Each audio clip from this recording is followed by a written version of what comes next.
Shalom adik-adik sekolah minggu dimanapun berada. Berjumpa lagi dengan Kak Nover di ibadah sekolah minggu. Saat ini kita akan mendengar cerita firman Tuhan. Tapi sebelumnya Kak Nover mengajak kita terlebih dahulu untuk berdoa bersama-sama.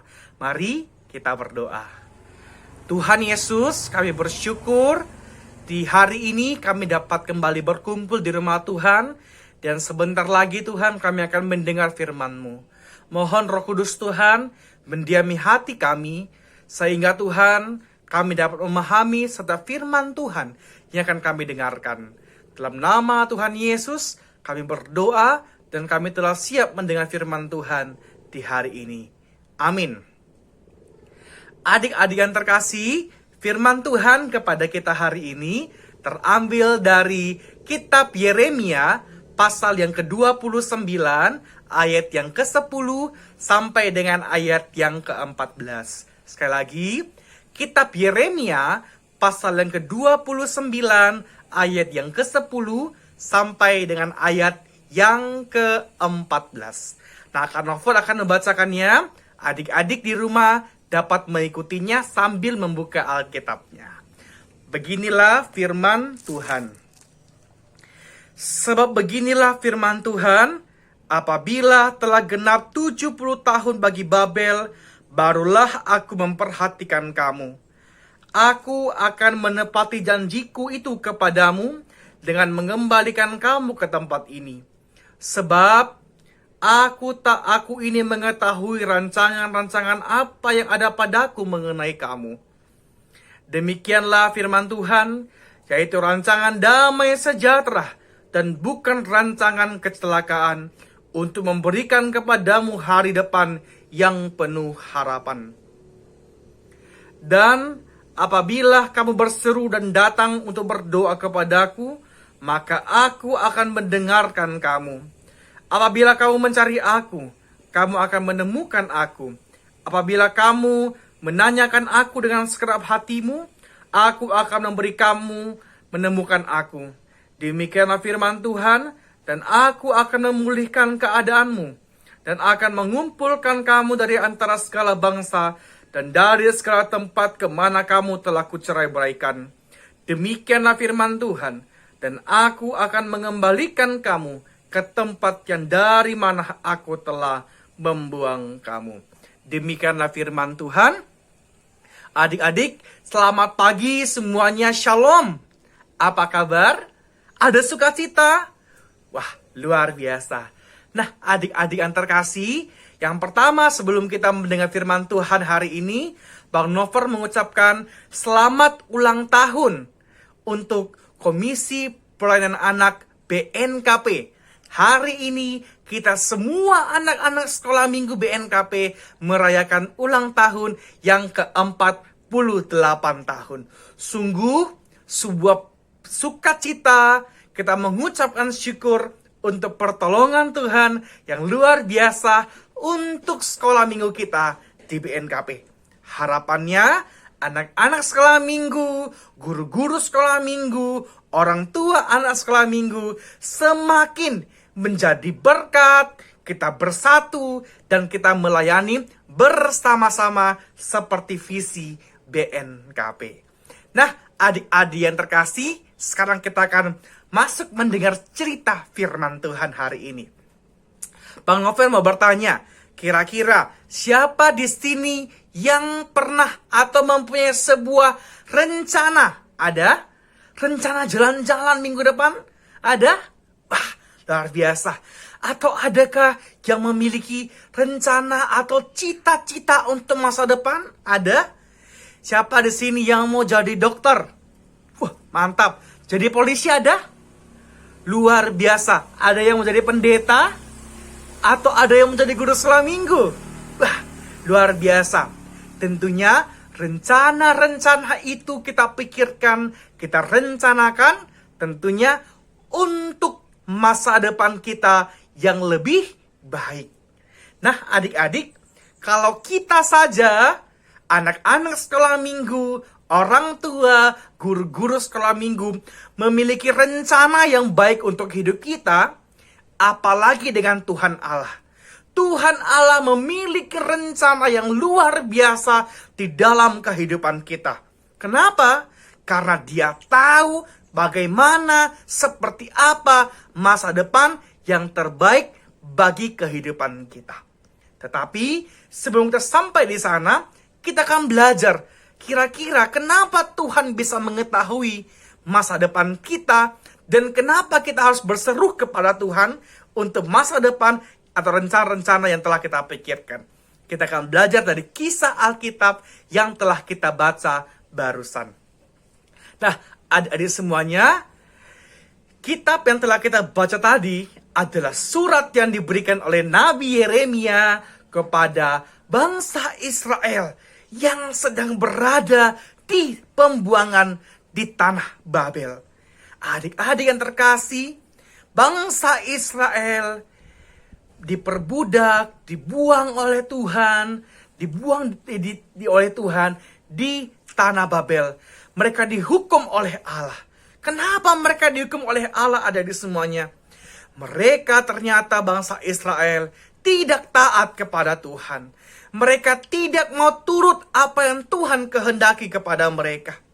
Sehingga Tuhan memiliki sebuah rencana supaya orang-orang Israel berbalik kepada Tuhan dengan cara bangsa Israel diberikan hukuman oleh Tuhan dengan membuang mereka di tanah Babel. Di Babel apa yang terjadi, adik-adik semuanya? Di tanah Babel, bangsa Israel mengalami perbudakan, mengalami masa-masa yang begitu sulit. Tetapi di samping masa sulit yang akan dialami oleh bangsa Israel, Tuhan Allah tidak meninggalkan mereka.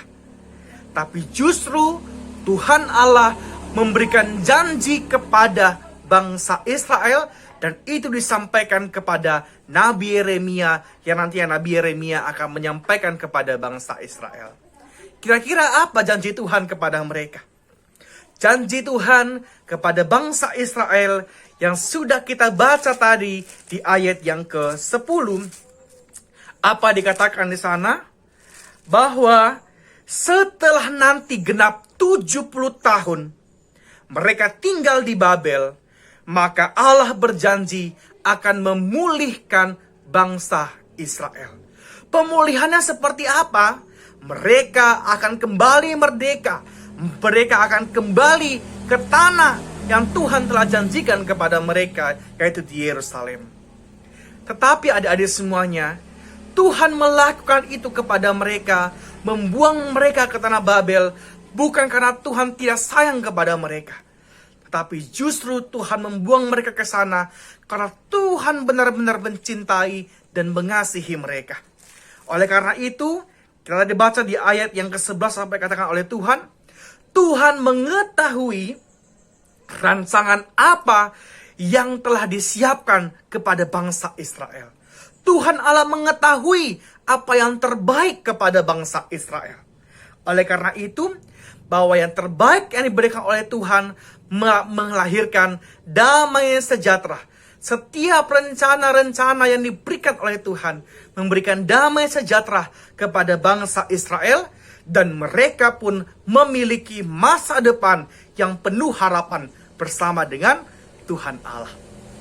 Nah, adik-adik semuanya, bagaimana agar bangsa Israel mempunyai pengharapan di masa depan, memiliki damai sejahtera? Maka kata Tuhan kepada mereka, kalau kita baca di ayat 12, 13, dan 14, apa kata Tuhan kepada mereka? Maka berserulah kepada Tuhan, kemudian berdoa kepada Tuhan, kemudian mencari Tuhan, maka mereka akan menemukan Tuhan di sana.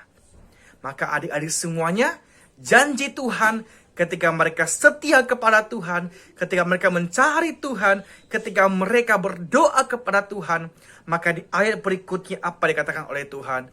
Tuhan berjanji memberikan mereka damai sejahtera, memberikan mereka hari depan penuh harapan, dan kembali mengembalikan mereka di tanah Yerusalem yang Tuhan telah janjikan kepada mereka, dan mereka menjadi bangsa yang kembali merdeka.